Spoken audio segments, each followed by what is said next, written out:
Everything's fine. Everything. Everything's fine. Talk to Oh, yes, to this one. This one. Okay. Everything's fine. The business is thriving. The kids are somewhere. We've definitely slept. We have plenty of time. The inbox is at 0. Hi, I'm Ani. Can't pick it up. I'm Christina. Boston Bulls, I can do that again. Welcome to Sanity Pending, where we share our grip with reality and hopefully something to give you a bit of hope with your reality too. How many messages do you have? Sorry, I completely forgot that my son had a friend coming over today. So just another 87 WhatsApp Typical. messages to sort through just to make like the one plan that you I don't think I can deal with any more WhatsApp groups, messages. I mean, I know sometimes it's the easy way of communicating, but I think it's gone too far. It's insane. I just can't. No more WhatsApp groups, please. And then everybody sends whatever comes in their head. I think I tell you what, one thing I hate about WhatsApp, and I find this especially with work WhatsApps, is that the people just send a WhatsApp message at any time of the day. They send it at 10 p.m. Let's say that I'm sitting down to finally like relax, switch off. I'm sitting in front of TV and somebody sends me a 10 p.m. WhatsApp message and you can't ignore it because, you know, you can see it. And then it just goes in my head the whole time. So I can't enjoy my movie. I can't sleep properly at night because that adds an extra level of stress on me. And I think why it's very annoying is that a lot of people send their message, the stress goes out from them. Yes. Because they're like, okay, I loaded it. I'm a little guilty of that. I'm sending it to you. And then, oh, thank you very much for ruining my night. And I think it has gone too far and people have no boundaries, whether it's Saturday, Sunday, holidays, you're out for dinner. It's constantly there. And I think it's also contributing to the high stress level that people have these days. You can basically not switch off. And I think there should be boundaries with WhatsApp. I think we should say, you know what?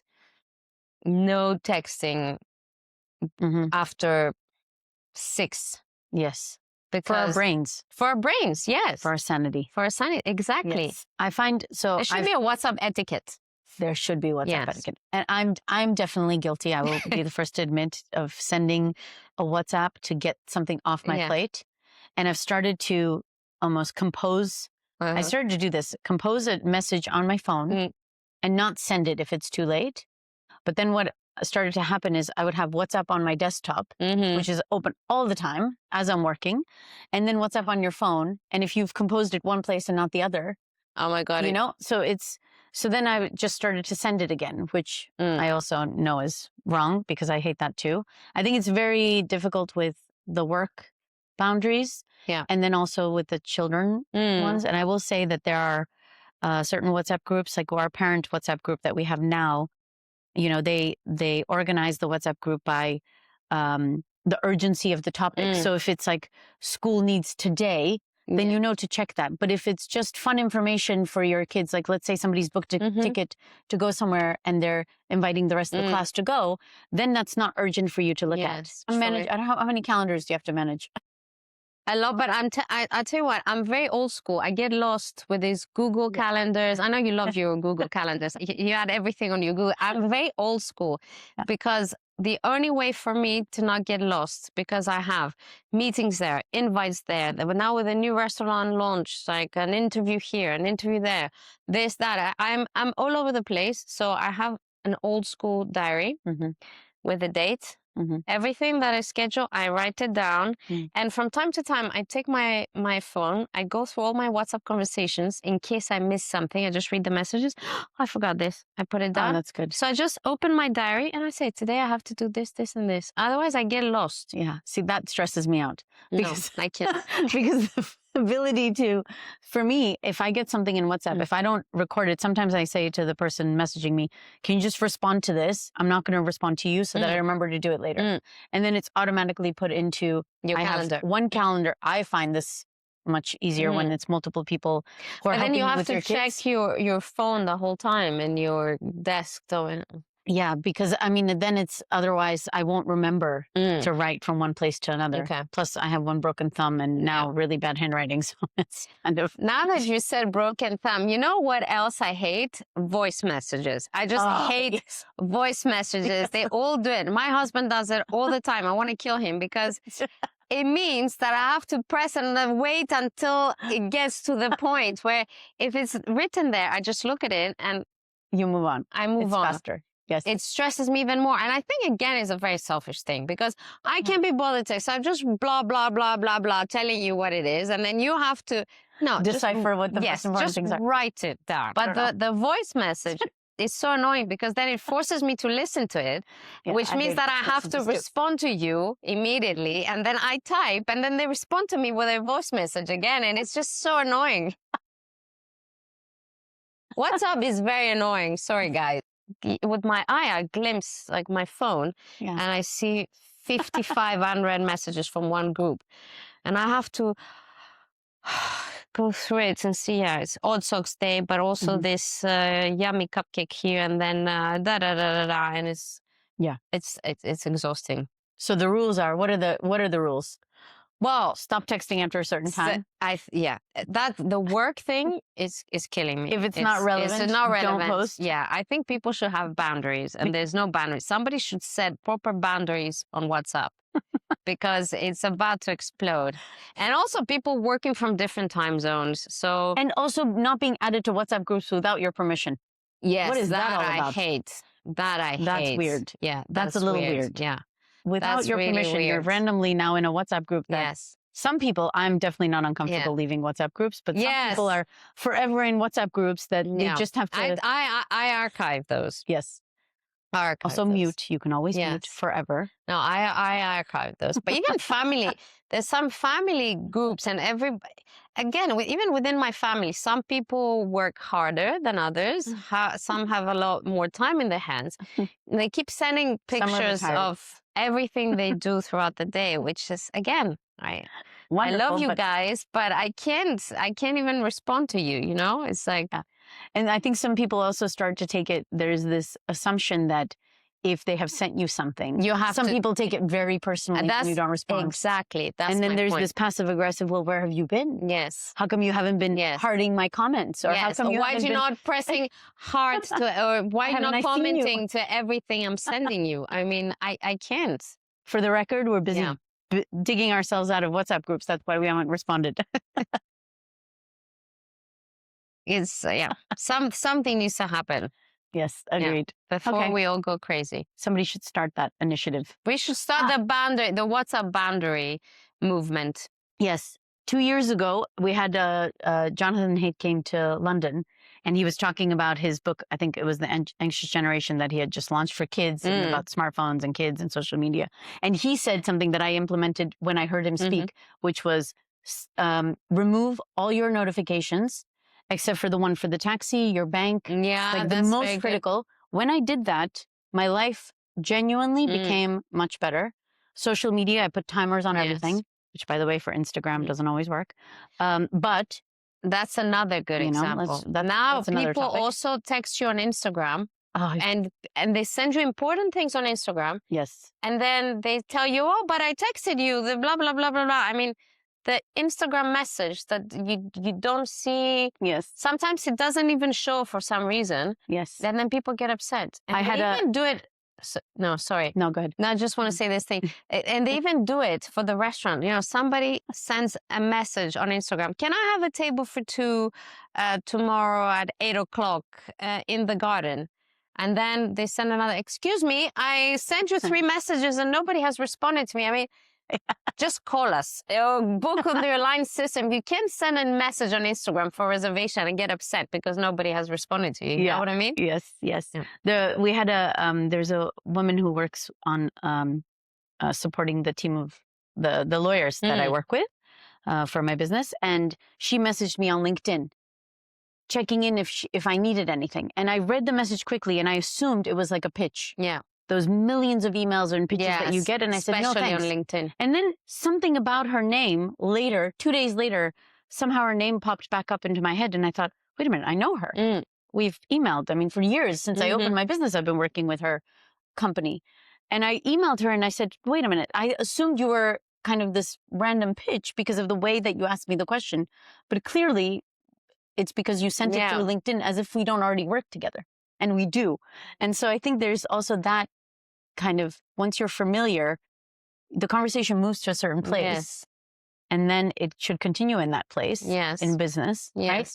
And so checking 72 different, inboxes I refuse on social to media. add Slack on my phone, for example. I just refuse. I'm not going to have another messaging system to deal with, on top of the 72. You have WhatsApp. Then people start messaging on Instagram, which I have to say I do, but only I don't send messages. I just send reels to my friends all the time. And my husband sometimes says, how many messages did you send me? But sometimes I send him reels about business. Sometimes I send him reels about relationships. How, exactly. That's the common theme, and why women get upset and blah, blah, blah. And, sometimes I send you reels, like whenever it's like bitching or bitching about French husbands or about kids. And now that's how we communicate with my friends. We just send each other reels. Okay. But now this is getting out of hand as well, because I have some friends, including you, sending me 6, 7 reels in one go. You started it, for the record. Yeah, I do. I admit I'm a real person. So yeah, but I can't respond to messages. Okay, that's it. I can't have. It's too much, and it's driving people crazy. And I think it's adding up to your daily stress. Yes, because you constantly get bombarded from everywhere. Yes, whether it's your school WhatsApps, your work WhatsApps, your Instagram, your Messenger, your LinkedIn. Is just boom, boom, boom, boom, boom. And the brain never switches off. And that's where the anxiety starts coming. So you need to stop. You need to set boundaries. And maybe you should be clear. I think maybe I'm going to be clear as well from now on and say, I'm not responding to anything after this much. Unless it's very urgent, call me. Yes. I don't think it's the desire to respond is probably on you, on the person receiving, because just like emails, if you get an email at 11 p.m., I used to think earlier in my career that I had to respond if it was sent on a weekend, for example. But then I was like, well, you create a precedence. Yes. So if you don't respond, the expectation is not that you would respond. Yes. If you start to respond, and especially with the speed that you respond with, then the expectation is that you're reading every single thing that comes instantly. Same thing with messages.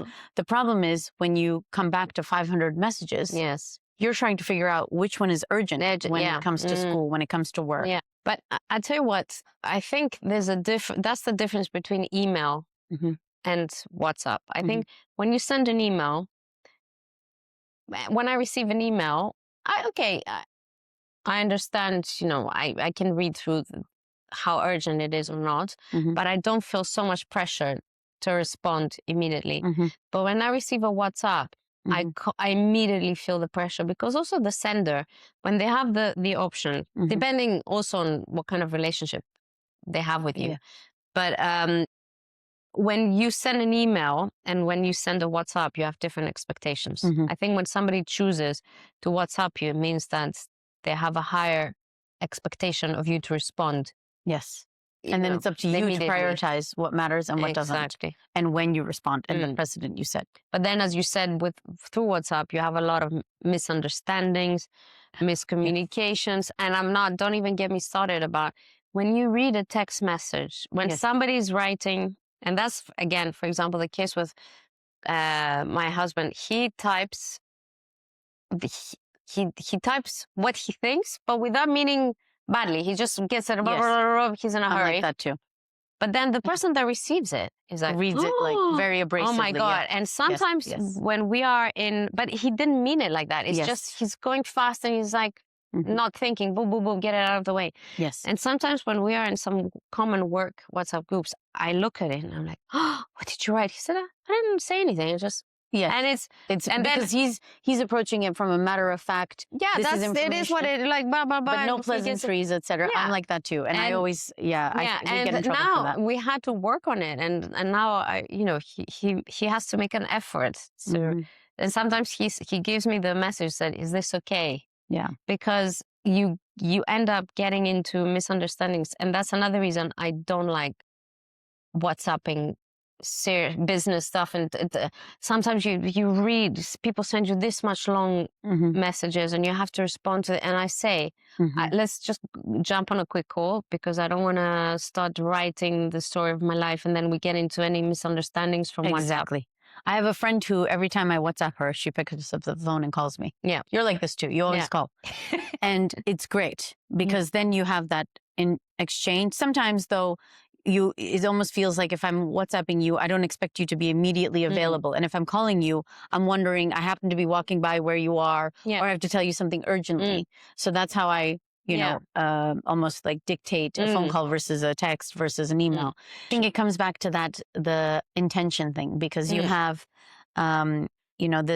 what the intention of the audience that's receiving it, or the context from the audience that's receiving it, versus the intention of the person giving it to you. I've had it the reverse also, especially in parent WhatsApp groups at a formal school, where I was being aggressive on purpose because the person was just not getting the message.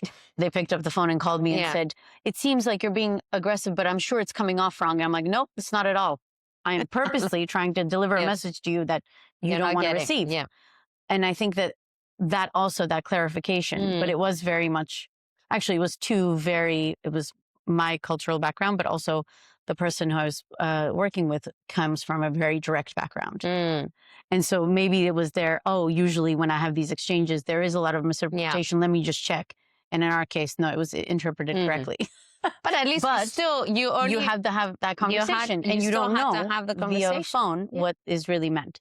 But most of the time, the intention is not negative, but it might be misread because of that cultural nuance. Absolutely. I do love that about London, though, because I think people are more aware of that than in a lot of other cities, or even countries around the world, where there isn't so much ability to interact with so many different cultures all in one go. And I think that's so important. Yeah, that's because it does teach us to keep an eye on those things and not make assumptions about why somebody is behaving a certain way with us, or to clarify those assumptions. It has definitely made me very open-minded, and also working abroad, a lot abroad, and in very different cultures. For example, I've worked a lot in the Middle East, and I've worked a lot in North Africa, and you learn how to take everything with a pinch of salt, or when you work on an international level with completely different backgrounds, and it helps you to adjust and to adjust to their culture and see it from their perspective. And also the clientele that you have. The clientele is different. Your working environment is different. The cultural nuances are different. The internationalism on top of the cultural nuances is different. So there's so many layers that but you become the more you become attuned to that, and the less assumptions you make, and the more curious you get, I think the better you become at what you do. Yeah. And also the more interesting it becomes. Yes. Yeah. And I think that's the good thing with London. I agree. But it still means we need boundaries for WhatsApp groups. WhatsApp boundaries. I'm going to start a new movement. Yes. Put boundaries on WhatsApp. It should be legal. There was once upon a time, though, where I think my grandparents told me that you don't make phone calls after a certain period of time at night, or there's like all these rules that we just have completely. It's still the same. When I was growing up in Greece, between 3 and 5 was siesta time. Yeah. It was the rudest thing to call between 3 and 5. You don't call anybody between 3 and 5. Yeah. And you don't call anybody after 9 o'clock. Same. After 9 o'clock was always. That's it. No. But we still have it. You don't definitely. call. Well, now you have less landlines. But I remember my father used to come back home to take his siesta. All the businesses closed between 3 and 5. Used to. And if ever, for whatever reason, somebody called at 3:15, 3:30, I was chaos. It was either an emergency or it was chaos. It was chaos. Who dared to call? And But banned forever. But we should. That's the thing. We should go back a little bit to these old times, because you need to have that little switch off. Okay, I'm not saying to do 3 to 5, block your day like this. But let's say after 6, after 7, after 8, don't contact me unless the house is on fire. That's it. Brilliant. I'm in. Yes.